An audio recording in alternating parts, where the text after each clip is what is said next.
Ecclesiastes 4, verse number 9, the Bible tells us two are better than one, because they have a good reward for their labor. For if they fall, the one will lift up his fellow. But woe to him that is alone when he falleth, for he hath not one another to help him up. Again, if two lie together, then they have heat. But how can one be warm alone? And if one prevail against him, two shall withstand him, and a threefold cord is not quickly broken. God here in this passage is highlighting the importance of being there for others. He talks about falling by yourself.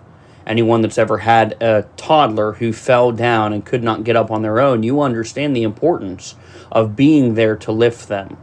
He talks about being warm at night and not being cold, not being alone through the dark. He talks about facing a burden alone.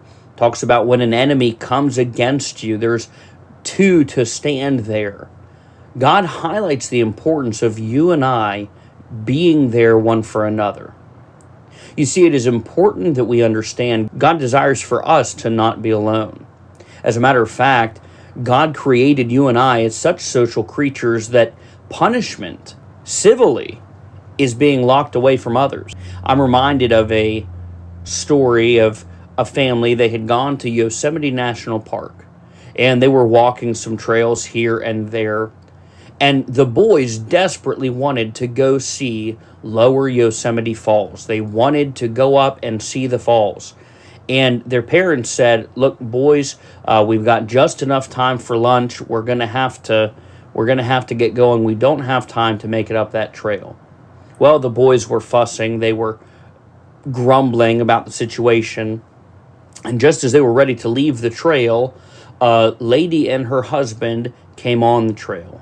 She was wheelchair bound, and her husband was frail himself. They looked at the trail and they saw the distance to the falls, and they said, "There's no way that we can make it up there." Well, while the young man was grumbling, the other young man went over and asked the lady. He said, "Ma'am, can I assist you on your trail?" Well, what was the mother going to do? The mother and father couldn't keep the boy from volunteering his services to help the lady. And so the young man, he did. He got behind the wheelchair, and as the lady's elderly husband walked beside her, this young man pushed her wheelchair everywhere that she needed to go.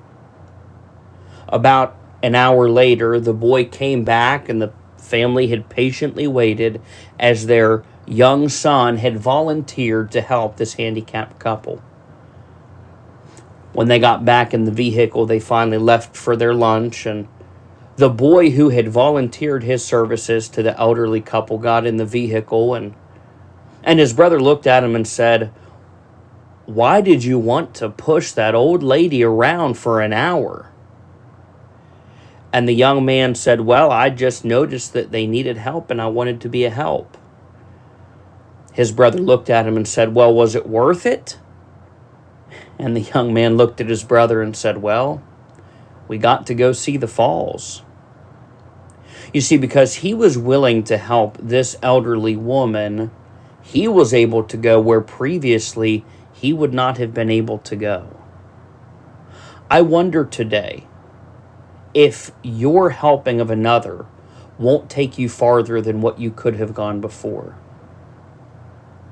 Let me encourage you to do 3 things when it comes to helping others.